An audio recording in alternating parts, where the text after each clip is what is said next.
Hello friends, Formula One racing is a sport that has recently gained significant popularity in India, but it's also considered one of the most dangerous sports in the world.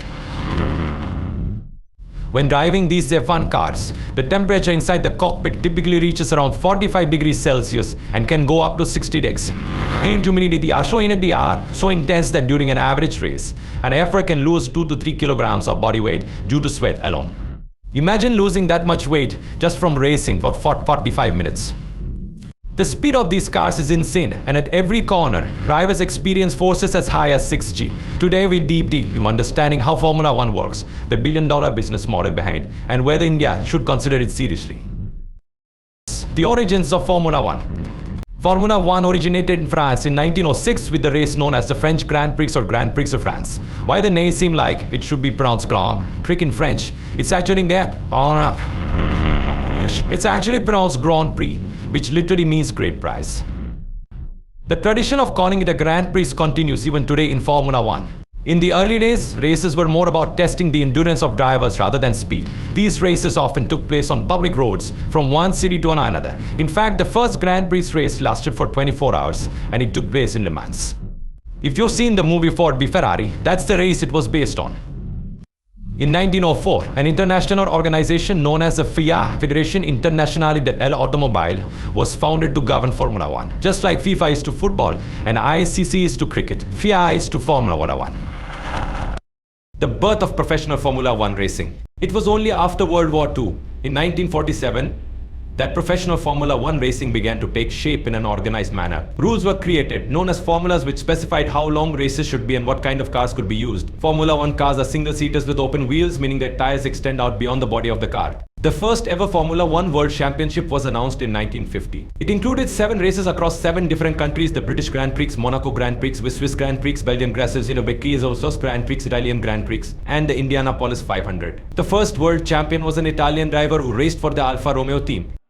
Today's Formula One, a high-stakes competition. Fast forward to today, the 2023 season will have 23 different races. If you recognize the names of the teams, it's because most of them are car manufacturers like Ferrari, Mercedes, and McLaren. These companies participate not only for publicity but also for the technological innovations they can later apply to consumer cars. For example, carbon fiber, which is now commonly used in brands like BMW, Aston Martin, and Porsche, was first introduced in Formula One by McLaren in 1981. Similarly, technologies like hybrid powertrains and paddle shifters were pioneered in F1 before making their way into everyday cars. In terms of speed, the fastest record during an actual race was set in 2016 at 372.5 km, age 231.5 during the Mexican Grand Prix by Valtteri Bottas. Outside of race conditions, the highest speed an F1 car has ever reached is 397.5 km, age 247 mph during a test by Honda in 2005.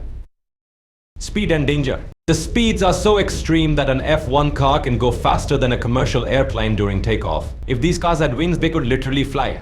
To prevent them from lifting off, F1 cars are equipped with wings or spoilers that create a downward force, keeping them glued to the track.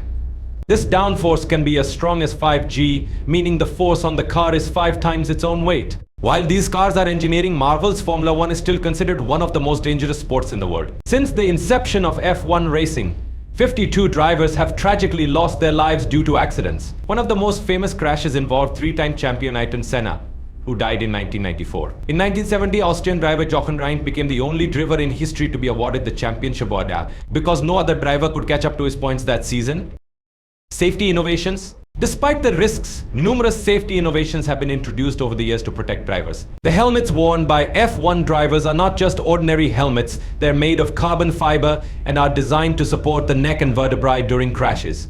The suits are made of multi-layered fireproof material and drivers wear biometric gloves with sensors that constantly monitor their vitals like heart rate to inform medical teams in case of an emergency. The most groundbreaking safety innovation came in 2018 with the introduction of the halo. This is a titanium bar placed above the driver's head to protect them in the event of a crash. Initially, the halo faced criticism for making the car look ugly and for supposedly ruining the open cockpit feel of F1. But since its introduction, it has saved multiple drivers' lives, proving its worth. The halo is so strong that it can support the weight of 2 African elephants. The billion-dollar business model. Formula One is not just about the drivers, it's also a multi-billion-dollar business. The teams involved can be categorized into two main types: constructors who build the cars and engine manufacturers who build the engines. Today, there are 10 constructor teams, including Ferrari, Mercedes, Red Bull, McLaren, and Aston Martin. However, only 4 manufacturers produce the engines: Ferrari, Mercedes, Renault, and Honda. Ferrari has been the most successful team in the history of Formula One with 16 constructor titles and 15 driver titles. But F1 is an expensive sport, and success is often determined not just by the skill of the driver, but by the resources of the team. For example, Red Bull's 2018 season cost them a whopping $1,500 million. But their profit after all expenses was only $15 million. To address the huge spending, the FIA introduced a budget cap in 2020, 20 teams to spending no more than $145 million, with further reductions planned for the future. In conclusion, Formula One is a fascinating blend of speed, technology, and risk. It's a sport where engineering perfection meets human skill, and every race is a high-stakes gamble.